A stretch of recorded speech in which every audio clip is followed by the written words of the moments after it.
তাকাও দেখো, এখন আমরা যে বিষয়টা আলোচনা করবো সেটা হলো 2 নম্বর, অর্থাৎ অ্যাসার্টিভ সেন্টেন্সটা আমরা শিখলাম।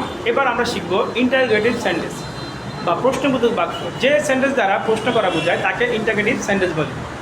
আর এই প্রশ্নটা করার 2টা ধরন আছে, 2টা পদ্ধতি আছে, 2 ভাগে ভাগ করা যায়। সেটা হলো এ নাম্বার হচ্ছে ডব্লিউএস দিয়ে, যেমন হোয়াট, হু, হোয়েন। আর 2 নম্বর হচ্ছে অক্সিলারি ভার্ব দিয়ে, যেমন অক্সিলারি ভার্ব কোনগুলো? এমিটার, was, were, can, could, may, might, shall, should, will, would, এগুলো সব অক্সিলারি ভার্ব। এই 2 ভাবে মূলত প্রশ্ন করা হয়। যেমন what is your name, who are you, when to get up. এই যে ডব্লিউএইচ বলতে সংক্ষিপ্ত বলা হয়েছে ডব্লিউএইচ। মূলত ডব্লিউএইচ দ্বারা WH when, WH who, WH why, WH what. Clear?